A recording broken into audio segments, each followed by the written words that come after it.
हमारा next chapter है ballast. ठीक है, इसके पहले आप लोगों ने स्लीपर पढ़ लिया। सबसे पहले आपने रेल्स पढ़ा, उसके बाद आपने स्लीपर्स पढ़ा। अब हम उसके नीचे चलेंगे बेलास्ट में। तो आपको ट्रैक का क्रॉस सेक्शन तो याद ही होगा कैसा था। सबसे ऊपर क्या थे हमारे? रेल्स। ठीक है, तो नीचे डायग्राम बना हुआ है। इस डायग्राम से लेकर समझते हैं। सबसे पहले हमारे क्या है? रेल्स। कितने टाइप की रेल है, इनका फंक्शन क्या है, ठीक है, और ये कैसे कैसे पकड़ होती है, ये सब हमने पढ़ लिया था। उसके बाद आते हैं हमारे स्लीपर्स। ठीक है, उसके बाद है हमारे बेलास्ट। तो अगले चैप्टर में हम ये बेलास्ट पढ़ेंगे क्या होता है। ठीक है। अच्छा, उसके नीचे होता है हमारा बेलास्ट के बाद ब्लैंकेट, यहाँ से यहाँ तक। और फिर आता है हमारा सबग्रेड। ठीक है, और उसके बाद हमारी नेचुरल सबग्राउंड। तो ये जो हमारा ब्लैंकेट और सबग्रेड, इन दोनों को मिला करके हम बोलते हैं फॉर्मेशन। ठीक है। तो अगला चैप्टर है हमारा बेलास्ट में, हम पढ़ते हैं क्या क्या चीज़ें। अच्छा, अब यहाँ से देख कर क्या कोई ये तो चीज़ें समझ में आ रही ना कि सबसे पहले जब रेल्स का जो व्हील है ये कहीं यहाँ पर है, तो सबसे ज़्यादा लोड, जितना भी लोड दे रहा है हमारा व्हील, सबसे ज़्यादा जा रहा है प्रेशर किस पे? हमारी रेल्स पे। इसलिए हमने इसको सबसे स्ट्रॉन्ग बनाते हैं, एकदम मेटल का बनाते हैं। ठीक है। और फिर हम रेल्स के थ्रू कहाँ जाता है हमारा सारा लोड? स्लीपर्स पे। स्लीपर्स थोड़ा एरिया ऐसे चौड़ा कर दिया, जितना भी हमारा लोड आ रहा है, लोड के नीचे उसने एरिया थोड़ा बड़ा कर दिया। अब स्लीपर ने क्या किया? जितना लोड है वो ट्रांसफर किया कहाँ पर? बैलास्ट में। ठीक है, तो बैलास्ट में क्या है? थोड़ा एरिया और मिल गया। ठीक है। अच्छा, आपको पता ही है कि प्रेशर जो होता है वो क्या होता है? हमारा लोड अपॉन एरिया। अब लोड तो हमारा फिक्स है कि एक व्हील कितना लोड लगा रहा है, ये तो हमारा फिक्स है। ठीक है। एरिया हम जितना ज़्यादा से ज़्यादा बढ़ाते जाएंगे, प्रेशर उतना कम से कम लगता जाएगा। ठीक है। और जो हमारा नेचुरल सब ग्राउंड है, इसकी एक होती है बेरिंग कैपेसिटी, कि केवल इतना प्रेशर ही ये सॉइल झेल सकती है। अगर से ज़्यादा प्रेशर कर देंगे तो सॉइल फेल कर जाएगी। ठीक है, सॉइल क्या है? जमीन में धंस जाएगी। तो हम चाहते हैं कि नेचुरल सब ग्राउंड तक आते आते लोड को इतना एरिया मिल जाए कि नेचुरल ग्राउंड पर लगने वाला प्रेशर हमारी बेरिंग कैपेसिटी से कम ही रहे। ठीक है। इसलिए हम ये सब झंझट कर रहे हैं कि हम बार बार बीच बीच में करके एरिया बढ़ाते जा रहे हैं। रेल्स में सबसे ज़्यादा प्रेशर आ रहा था, उसका एरिया बहुत कम है। ठीक है, मेटल्स की एकदम रेल बना दी इसलिए। फिर नीचे लो ट्रांसफर हुआ, स्लीपर्स पे आया, लो ट्रांसफर आया, बेलास पे आया। फिर उसके नीचे ब्लैंकेट या सबग्रेड पे आया, और फिर हमारी नेचुरल सब ग्राउंड पे आया लोड। तो लोड से में हमारा नीचे जाते जाते एरिया बढ़ता जा रहा है, तो हमारा प्रेशर नीचे जाते जाते कम होता जाएगा। प्रेशर कम होगा तो हमारी सॉइल सेफ रहेगी। तो अब हम पढ़ते हैं कि बैलास क्या है।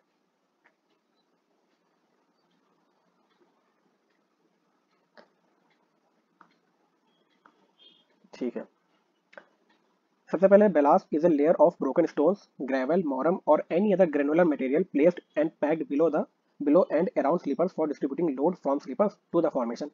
ठीक है, आपको समझ में आ रहा है कि बेलास्ट के नीचे हमारा फॉर्मेशन है।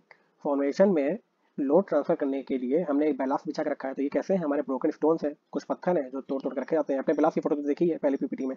ठीक है, या ग्रेवल के हो सकते हैं, या मोरम के हो सकते हैं, या एनी अदर ग्रेनुलर मटेरियल, किसी भी ग्रेनुलर मटेरियल जैसे सैंड के भी हो सकते हैं। ठीक है, इन सबको बेलास्ट कहते हैं। फंक्शन क्या क्या है इसका? It provides a level and hard bed for the sleepers to rest on. Sleeper एक हार्ड बेड में और एक लेवल बेड में रेस्ट कर सके, इसलिए बैलास्ट बिछाया जाता है। Holds the sleeper in position during the passage of train. Sleeper को अपनी पोजीशन में रखता है जब ट्रेन चलती है, क्योंकि ट्रेन क्या करेगी? चलते समय वाइब्रेट करेगी, तो रेल्स भी हिलेंगे। रेल्स हिलने के कारण क्या होगा? हमारे स्लीपर्स भी शेक करेंगे, मूवमेंट होगा उनमें, और वो अपनी जगह पर बने रहे, इसलिए हमने बैलास्ट बिछा दिया। और उसको चारों तरफ से एक तरह से इम्बेड कर दिया हमारे स्लीपर को। It transfers and distributes load from sleeper to a larger area of formation. समझ में आया कि हम फॉर्मेशन जो लार्जर एरिया है वहां पर ट्रांसफर करना चाहते हैं अपने लोड को। It provides elasticity and resilience to the track for proper riding comfort. ये क्या करता है? हमारे ट्रैक को resilience और इलास्टिसिटी देता है। अच्छा, हम सोम में पढ़ा करते हैं ना कि इलास्टिक मटेरियल क्या होते हैं? इलास्टिक मटेरियल वो होते हैं कि जिसमें हमने लोड लगाया तो मटेरियल डिफॉर्म हो गया, और लोड हटाते ही वो अपनी इनिशियल पोजीशन में वापस आ गया।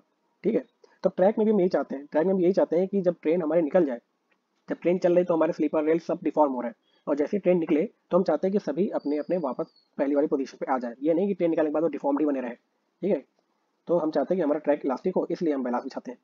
It provides necessary resistance to the track for longitudinal and lateral stability. Longitudinal lateral stability बनी रहे, इसलिए बैलास्ट से हम स्लीपर को ढक देते हैं। सेम चीज़ें हैं वही सब।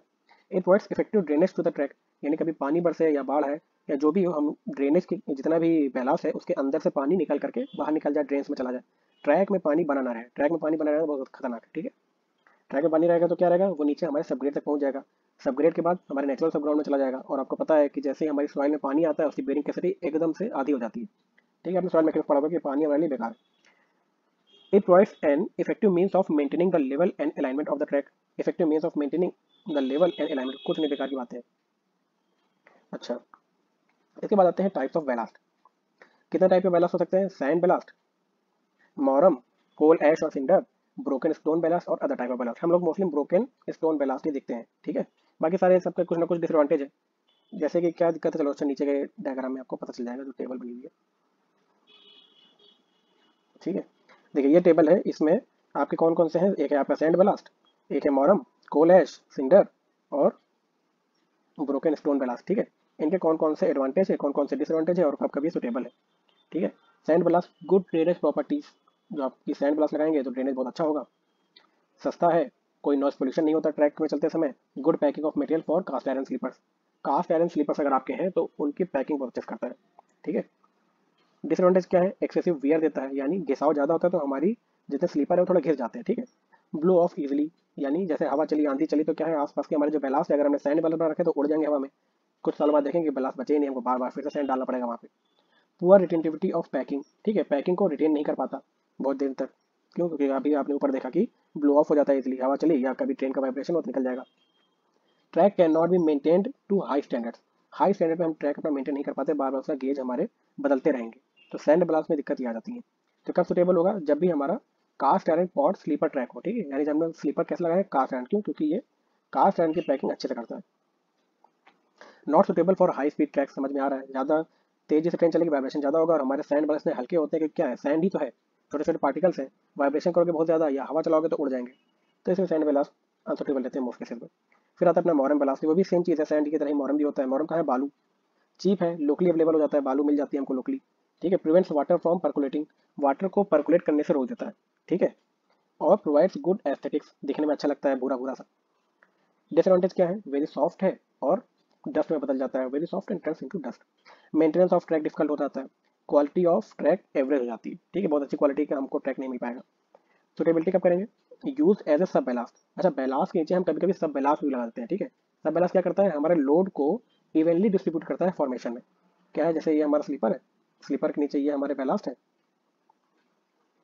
ठीक है, ये सारे बैलास्ट हैं, काफ़ी नीचे तक जाते हैं, और इसके नीचे हम ये छोटे छोटे वाले अपने मॉरम बैलास्ट, जिसको हम सब बैलास्ट भी कहते हैं। ठीक है, सब बैलास्ट तरह बना देते हैं, क्यों, क्योंकि देखो ये पानी को परकोलेट करने से रोकता है, तो पानी क्या होगा, नीचे नहीं जा पाएगा सब बैलास्ट के नीचे, और यहीं से ड्रेन हो जाएगा, और हमारी जो नीचे की नेचुरल सब ग्राउंड है वो सेफ रहेगी पानी से। इसलिए मॉरम बैलास्ट को कभी कभी हम सब बैलास्ट के रूप में भी यूज़ कर लेते हैं। और भी मटेरियल होते हैं जो सब बैलास्ट में यूज आते हैं, जैसे कि अपना जियो टेक्सटाइल है वो यूज आ जाता है, या अपना एसफॉल्ट है। ठीक है, ये सब हम आगे देख लेंगे कि एसफॉल्ट क्या है। तो ये सब चीज़ें भी सब बैलास्ट की तरह काम करती है, यानी पानी को सबग्रेड तक पहुंचने से रोकती है। ठीक है, initial ballast for new construction, नया कंस्ट्रक्शन होता है तो इनिशियल बैलास्ट के रूप में इसको बिछाया जाता है, और उसके बाद में हम उसके ऊपर बड़े बड़े अपने पत्थर ब्रोकन स्टोन रख देते हैं। ठीक है, अच्छा, इसके बाद आता है आपका कोल ऐश और cinder, easily available on railway, railway के पास कोल ऐश बहुत आसानी से मिल जाता है, क्योंकि कोयले से कभी कभी ट्रेनें चलती हैं तो कोल ऐश भी मिलता है, तो एक तरह से वो खरीद करते हैं। Harmful for steel sleepers, steel sleepers के लिए हार्मफुल है, क्यों, क्योंकि तो इसमें जंग लग जाता है, जितने भी हमारे स्टील है या कास्ट आयरन में इसमें जंग बहुत जल्दी लग जाता है, जंग मतलब क्रोजन। ठीक है, normally use in yards and siding, yards और साइडिंग में ही इसको जनरली हम यूज़ करते हैं, सुटेबिलिटी वहाँ पर है, बहुत सस्ता है, ड्रेनेज भी अच्छा है। ठीक है, ये क्या है, कोरोड कर देता है रेल के बॉटम को और स्टील स्लीपर्स को, सॉफ्ट और इजीली पल्वराइज्ड है। ठीक है, इसका पल्वराइजेशन मतलब इसको टूटना बहुत जल्दी टूट जाता है छोटे छोटे टुकड़ों में। ठीक है, क्योंकि कोलेस बहुत हल्का होता है, ऐश ही तो है, ऐश समझ रहे हो ना, राख, तो राख क्या है कि इसको तुम हाथ में ऐसे घिसोगे तो एकदम छोटे छोटे पार्टिकल्स में बदल जाता है, तो soft and easily pulverised. Maintenance is difficult, इसका मेंटेनेंस करना बहुत डिफिकल्ट है। कहाँ कहाँ सुटेबल है, suitable for repairs for formation during floods and emergencies, not fit for high speed tracks. ठीक है, ये सब कुछ बातें हैं, आप याद कर लीजिए।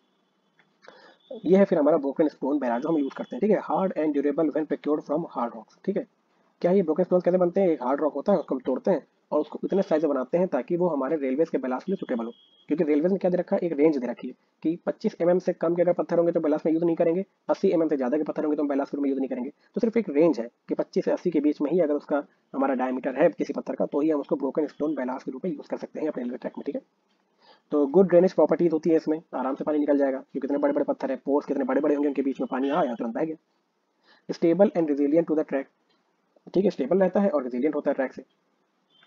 इकोनॉमिकल इन लॉन्ग रन, ठीक है, ये इकोनॉमिकल रहता है, अगर आपको बहुत सालों तक के लिए ट्रैक बना कर रखना, सपोज आपने कंक्रीट स्लीपर्स लगाए तो आपको पता है 50-60 साल तक तो स्लीपर भी नहीं खराब होगा, तो आप इस तरह के ब्लास्ट यूज़ कर लो जो लंबे समय तक के लिए चले। इसका इनिशियल कॉस्ट हाई होता है। ठीक है, क्योंकि बड़ी मुश्किल से मिलता है, पहले तो रॉक ढूंढो, रॉक के कुछ ही जगह पे होंगे, वहाँ से पत्थर तोड़े जाएंगे, ट्रांसपोर्ट करके लाए जाएंगे, एक तरह से लोकली अवेलेबल नहीं होता कभी कभी, तो इसलिए इसकी इनिशियल कॉस्ट हाई रहती है। डिफिकल्टीज इन प्रोक्योरमेंट, खरीदना इसको कठिन है। एंगुलर शेप में भी इंजर, एंगुलर शेप में इंजर वुडन स्लीपर, जो हमारे लकड़ी के पत्थर हैं, आप सोचोगे लकड़ी, सॉरी लकड़ी के जो हमारे स्लीपर्स हैं, लकड़ी के स्लीपर्स इम्बेड है हमारे रॉक, यानी इस तरह के रॉक स्टोन बैलास्ट में, और वो निकुले होते हैं, वो क्या करेंगे, लकड़ी को फाड़ देंगे, लकड़ी चारों तरफ लगे हुए हैं, ट्रेन चली, वाइब्रेशन हुआ, उनके बीच में घिसा हुआ और लकड़ी घिस गई। ठीक है, तो एंगुलर शेप में इंजर वुडन स्लीपर्स। अच्छा, suitable for packing with track machine, track machine के साथ इनको सुटेबली पैकिंग करते हैं हम। Suitable for high speed tracks, high speed track के लिए सुटेबल होगा, क्यों? हाई स्पीड ट्रैक अगर निकलेगी, अगर बहुत ट्रेन बहुत तेजी से जा रही है, वाइब्रेशन ज़्यादा करेगी, और अगर हम इतने भारी भारी पत्थर रखेंगे तो वो कभी ट्रैक से बाहर नहीं जाएंगे। ठीक है, तो हाई स्पीड ट्रैक्स के लिए ये हमारे ब्रोकन स्टोन बैलेंस सुटेबल है, और मोस्टली आप यही वाले बैलेंस देखते भी हैं अपने इंडियन रेलवेज में। अच्छा, साइज ऑफ बैलास मैंने बताया था, थोड़ा करेक्शन है यहाँ पर। Standard size of ballast should be from 25 mm to 65 mm। 25 और 65 mm के बीच के ही पत्थर को हम बैलास के रूप में सुटेबल मानेंगे। अच्छा, रिक्वायरमेंट्स ऑफ गुड बैलास्ट, एक अच्छे बैलास्ट की क्या क्या रिक्वायरमेंट्स है? It should be tough and wear resistant, tough होना चाहिए, वियर टियर नहीं होना चाहिए उसमें। Should be hard so that it does not get crushed under the moving load, समझ में आता है। और should be generally cubical with sharp edges. ठीक है, क्या है कि हम चाहते हैं कि हमारे बैलास्ट हो थोड़ा क्यूबिकल नेचर के हो। क्यों? क्योंकि अगर राउंड बैलास्ट होते हैं, राउंड में बैलास्ट में क्या दिक्कत आती है कि वो इजिली डिफॉर्म हो जाते हैं। ठीक है, जब एंगुलर जितना ज़्यादा आपका पत्थर होगा या एंगुलर जितने ज़्यादा आपके बैलास्ट होंगे, वो उनके बीच में इंटरलॉकिंग उतना अच्छा होता है, और वो इंटरलॉक के कारण उसके ऊपर लोड निकालते हैं तो वो बाहर नहीं निकलता। तो it should be generally cubical with sharp edges. ठीक है, it should be non porous and should not absorb water, non porous होना चाहिए और एब्जॉर्ब नहीं करना चाहिए वाटर को। अच्छा, अच्छा ये तो समझ में आया ना कि शार्प एजेस क्यों होने चाहिए। जैसे आप सपोज ऐसा कीजिए, जैसे कांच की जो गोलियां नहीं होती, कंचे से हम कहते हैं, वो आप 4-5 कंचे अगर हाथ में लेकर के दबाएंगे तो क्या है कि वो आपके हाथ से बाहर निकलने की कोशिश करेंगे। और इसकी जगह पर अगर आप वो जो डाइस होता है, ठीक है, पासा, सेम मटेरियल का पासा अगर 4-5 लेकर के हाथ से दबाएंगे तो आप देखेंगे कि वो बाहर नहीं निकल पाएगा। अगर आप सेम प्रेशर एक हाथ में कंचे लेकर के दबाएंगे 4-5, दूसरे हाथ में ये पासे लेकर के दबाएंगे, तो आपकी जो डाइस है वो ज़्यादा इंटरलॉक करके अंदर ही रहेगी, लेकिन आपके जो ये कांच वाली गोलियां हैं वो बाहर निकलना शुरू कर देंगे। तो इसलिए सेम चीज़ यहाँ पर भी है। यहाँ क्या है, प्रेशर लग रहा है कहाँ से? ट्रैक से। रेल गुजर रही है, स्लीपर प्रेशर डाल रहे हैं किन पर? बैलास्ट पे, और बैलास्ट अगर राउंड हो गए तो वो बाहर निकलने की कोशिश करेंगे, ट्रैक से बाहर निकल जाएंगे। हम चाहेंगे कि वो इंटरलॉक्ड रहे, उन पे एजेस हो, वो क्यूबिकल नेचर में हो। ठीक है,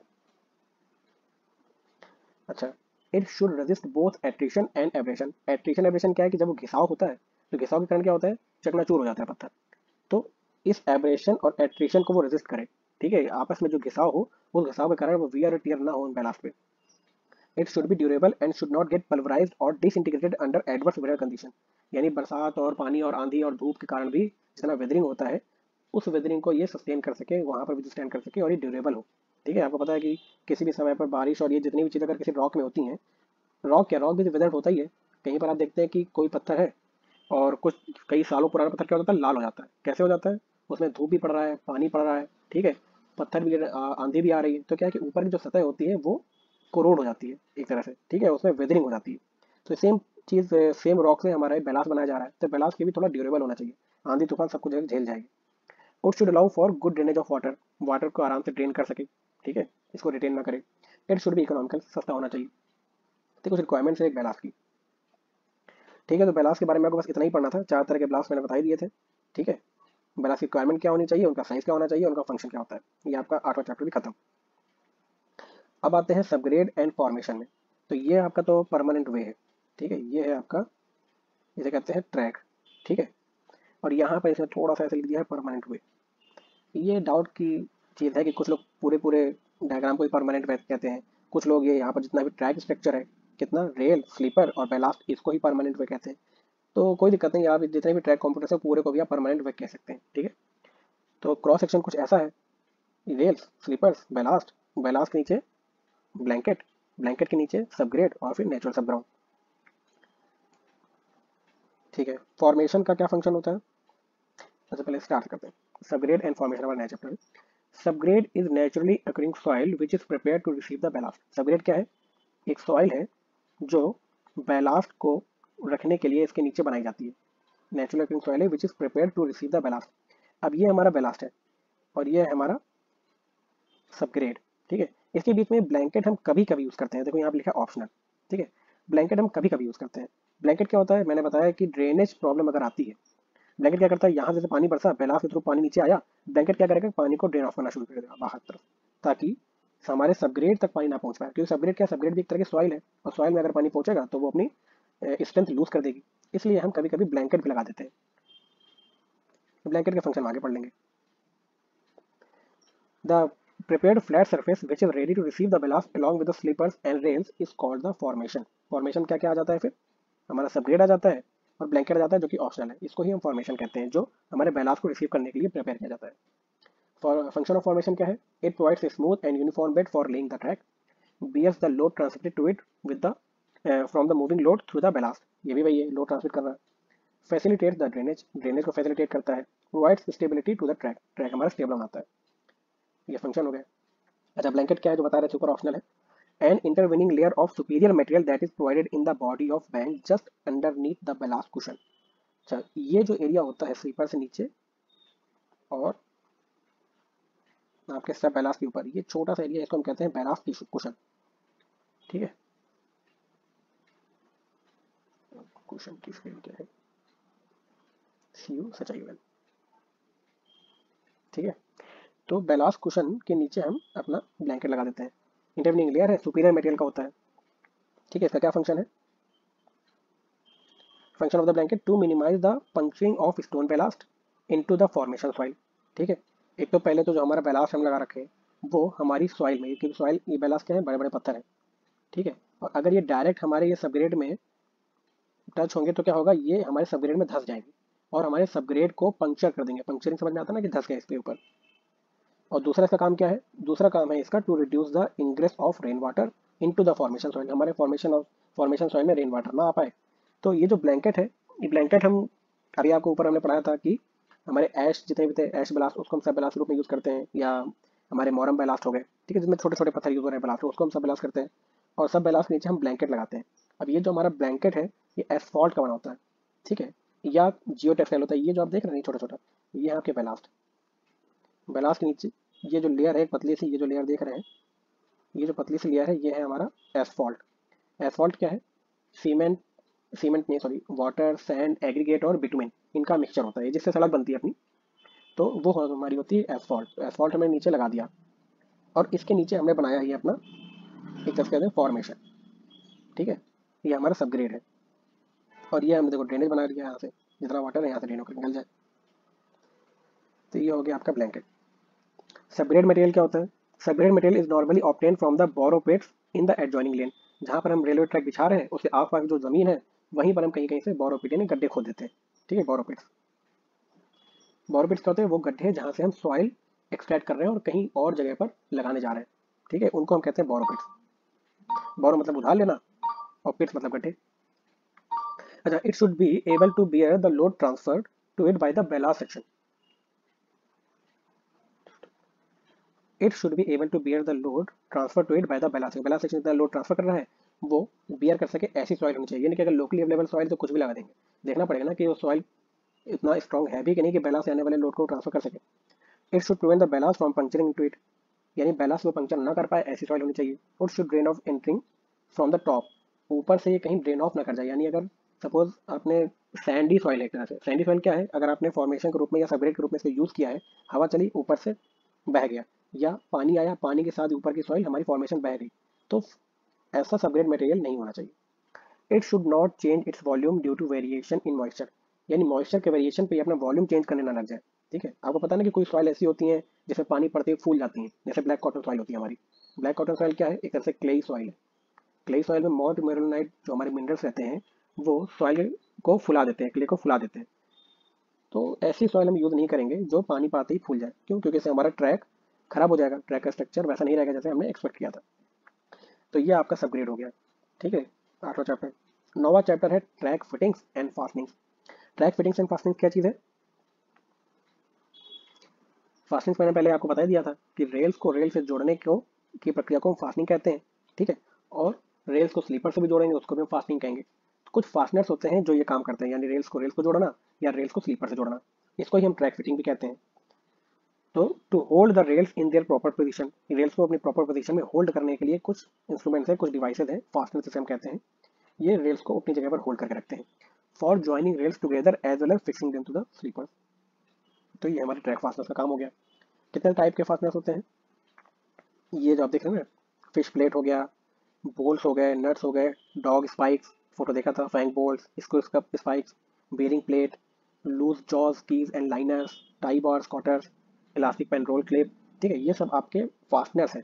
ठीक है, तो सबका अलग अलग पर्पस है। जैसे ये कौन से फास्टनर्स कब यूज होंगे, रेल्स को रेल से जब हम जोड़ते हैं तो हम फिश प्लेट यूज करते हैं। ठीक है, बोल्ट्स एंड नट्स लगाते हैं फिश प्लेट को जोड़ने के लिए। फिश प्लेट को तो आपने इमेज देखा था पहले पीपीटी में, फिश प्लेट क्या हुआ करती थी। तो फिश प्लेट रेल से रेल्स को जोड़ती है। रेल्स को वुडन स्लीपर से जोड़ने के लिए केवल यही फास्टनर यूज करते हैं, डॉग स्पाइक। डॉग स्पाइक क्या है, बेरिंग प्लेट में छेद होते हैं, उसमें डॉग स्पाइक लगा करके ऊपर से हैमरिंग कर देते हैं और डॉग स्पाइक हमारा स्लीपर्स में धंस जाता है और रेल्स को पकड़ के रखता है। खैर ये सब आगे फोटोज बनी है, आप देख लेंगे। तो रेल्स को वुडन स्लीपर जोड़ने के लिए ये कुछ हमारे फास्टनर्स हैं। रेल्स को स्टील के स्लीपर जोड़ने के लिए ये है। रेल्स को कास्ट आयरन के स्लीपर से जोड़ने के लिए ये है। और कुछ है हमारी elastic fastening to be use with concrete steel and wooden sleeper, यानी तीनों ही तरह के स्लीपर्स में हमारी इलास्टिक फास्टनिंग यूज हो सकती है। ठीक है, फास्टनिंग हमने ऊपर पढ़ा था ना, दो तरह की होती थी, एक होती है कन्वेंशनल फास्टनिंग जो कि होती है हमारी रिजिड फास्टनिंग। ठीक है, और फिर आती है हमारी इलास्टिक फास्टनिंग। तो ये जो आप देख रहे हैं dog spike, fang bolts, screw spikes, ये सब हमारी रिजिड फास्टिंग है, कन्वेंशनल फास्टिंग है। पहले के वुडन स्लीपर्स में ये यूज हुआ करती थी। अब जब से कंक्रीट स्लीपर्स यूज हो गए हैं तो हमने इलास्टिक फास्टनिंग की तरफ रुख कर दिया। इलास्टिक फास्टनिंग में हम लोग मोस्टली पेनरोल क्लिप यूज करते हैं। ठीक है, तो फिश प्लेट फिर से देख लीजिए क्या है। फिश प्लेट क्या है, to hold rails together in both the horizontal and vertical plane, यानी रेल्स हमारे वर्टिकल प्लेन में भी मूव ना हो एक दूसरे के प्रति, और साइड में भी ये एक दूसरे को धक्का ना दे, इसलिए हम यहाँ पर फिश प्लेट यूज करते हैं। ये हमारी फिश प्लेट, इस फिश प्लेट को हमने नट और बोल्ट से जोड़ रखा है। ठीक है, dog spikes, round spikes and fang bolts क्या है, यह फोटो देख रहे हैं। ठीक है, ये है हमारा डॉग स्पाइक, ये है हमारा राउंड स्पाइक, और ये है हमारे फैंग बोल्ट्स। ये देखें ना, ये दो दो दांत निकले हुए यहाँ पे। आप देखते हैं वैम्पायर ड्रैकुला के जो आगे के जो दांत होते हैं ना नुकीले, उनको हम कहते हैं फैंग्स, इसलिए इस बोल्ट का नाम रख दिया गया फैंग बोल्ट्स। और ये डॉग की तरह दिख रहा था, उसको मैं डॉग स्पाइक बोल दिया, ये तो है ही राउंड, कोई मतलब नहीं। तो ये तीन तरह के आपके स्पाइक होते हैं। अगर आप इसका टॉप से यानी प्लांट भी देखें तो ये हमारा डॉग स्पाइक, ये हमारा राउंड स्पाइक, और ये हमारा फैंग बोल्ट, फैंग स्पाइक। तो dog spikes are used for fixing rails to wooden sleeper, बताया था कि वुडन स्लीपर के लिए यूज हो रहे हैं ये सब चीजें। Round spikes are used along with the anti creep bearing plates for fixing rails to the sleepers. जो हमारे राउंड स्पाइक है वो हमारे एंटी क्रीप बेरिंग प्लेट होते हैं। एक बेरिंग प्लेट, एक खास तरह की बेरिंग प्लेट बनाई जाती है जो क्रीप को रोकती है। क्रीप क्या था, मैंने बताया था कि जब ट्रेन किसी रेल्स पे चलती है तो रेल्स को अपने साथ खींचने की यानी ड्रैग करने की प्रवृत्ति होती है, और रेल्स ट्रैक के साथ धीरे धीरे करके खींचती चली जाती है। और कुछ समय बाद क्या होगा कि हमारी फिश बोल्ट, जो हमारी फिश प्लेट है, वो टूट जाएगी। तो एक कुछ हम ऐसे बेरिंग प्लेट लगाते हैं जो इस क्रीप के प्रोसेस को रोक सके, क्रीप के फिनोमेना को कम कर सके, उनको हम एंटी क्रीप बेरिंग प्लेट बोलते हैं। उन एंटी क्रीप बेरिंग प्लेट को वुडन स्लीपर से जोड़ने के लिए हम ये राउंड स्पाइक पहले यूज किया करते थे, क्योंकि round spikes have become obsolete now, अब ये ऑब्सोलीट हो गए। ठीक है, fang bolts are employed under the switches for fastening slide chairs to the sleeper. जो हमारे स्विचेस है, स्विचेस क्या है, एक तरह से आपका टर्न आउट हो गया। टर्न आउट बताया तो मैंने, टर्न आउट क्या है, टर्न आउट को ही पॉइंट्स एंड कॉन्स भी कहते हैं और स्विचेस भी कहते हैं। स्विच मतलब जैसे रेल एक ट्रैक से दूसरे ट्रैक पे स्विच कर रही है, इसलिए हम उसको स्विचेस कहते हैं। तो स्विचेस में हम क्या करते हैं, आपको पता है कि वहाँ पर आपकी मूविंग रेल है, वहाँ पर जो रेल्स हैं वो फिक्स्ड नहीं है। उन रेल को हम मूव करते हैं ताकि ट्रेन की डायरेक्शन को हम बदल सकें। मूव कैसे करते हैं, मूव करने के लिए एक इलेक्ट्रिकल बॉक्स होता है, ये आपका अगला चैप्टर होगा टर्न आउट, तो हम वहाँ पढ़ेंगे। ठीक है, फिलहाल के लिए आप इतना जान लीजिए कि जब भी ट्रेन एक ट्रैक से दूसरे ट्रैक में जाती है तो उसको वहाँ पर जो रेल्स रहती हैं टर्न आउट पे वो मूवेबल रहती हैं। ठीक है, और वो मूवेबल जो हमारी रेल्स हैं वो स्लाइड चेयर पे फिक्स होती हैं। अच्छा, आपने पहले ऊपर कोई चेयर पढ़ा था ना, एक चेयर था जिसके ऊपर हम रेल फिक्स करते थे और एक की लगाते थे ताकि रेल्स हमारी चेयर पे फिक्स रहे। तो यहाँ पर जब भी टर्न आउट होता है तो वहाँ हम स्लाइड चेयर यूज करते हैं। ठीक है, तो स्लाइड चेयर को स्लीपर से जोड़ने के लिए हम फैंग बोल्ट्स यूज करते हैं। ठीक है, फिर होते हैं हमारे screw spikes. Plate screws are used in place of round spike for fixing rails to the sleepers with the help of anti creep bearing plate. मैंने बताया था कि राउंड स्पाइक अब यूज में नहीं आते, ऑब्सोलीट हो गए हैं, उनकी जगह पर हम स्क्रू स्पाइक यूज करने लग गए हैं। ठीक है, तो अब जो हमारे स्क्रू स्पाइक्स है ये दो तरह के होते हैं, एक होता है हमारा प्लेट स्क्रू जो कि मैंने बताया कि एंटी क्रीप बेरिंग प्लेट में यूज होता है, और दूसरा होता है यहाँ पर रेल स्क्रू। रेल स्क्रू क्या करता है, डायरेक्टली रेल्स को स्लीपर से जोड़ कर रख देता है। तो rail screws are used to directly fasten the rails to the sleeper with और without the use of bearing plate. समझिए, एंटी क्रीप बेरिंग प्लेट जो थी उसको स्लीपर से जोड़ने के लिए हमने प्लेट स्क्रू यूज किया। क्यों, क्योंकि हम एक तरह से प्लेट स्क्रू है। ठीक है, हम एंटी क्रीप बेरिंग प्लेट में यूज कर रहे थे, हमने प्लेट स्क्रू बोल दिया। और दूसरा होता है रेल स्क्रू। रेल स्क्रू क्या करता है, हमारे रेल्स को डायरेक्टली स्लीपर जोड़ देता है, किसी प्लेट की आवश्यकता नहीं है। हालांकि हम लगा सकते हैं, वो हमारी अलग बात है। तो दो तरह के स्क्रू स्पाइक्स होते हैं, प्लेट और रेल स्क्रू, आप देख सकते हैं। एक प्लेट स्क्रू है और एक रेल स्क्रू है, दोनों में बस डायमेंशन का फर्क है, बाकी सब कुछ सेम है। ठीक है, उसके बाद आते हैं बेयरिंग प्लेट्स। बेयरिंग प्लेट्स क्या है? For fixing wooden sleepers to the rails. जैसे कि इमेज नहीं बनाई बेयरिंग प्लेट्स की, बेयरिंग प्लेट्स आप देख लीजिए।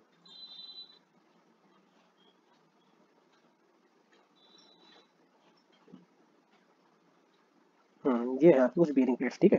देखो यहाँ पर रेल लग जाएगी बीचों बीच में, और ये जो होल्स हैं इसमें क्या होंगे, हम स्पाइक या बोल्ट्स अपना गाड़ सकते हैं और रेल्स को स्लीपर के साथ अटैच कर सकते हैं, ठीक है। तो ये है आपकी बेयरिंग प्लेट्स।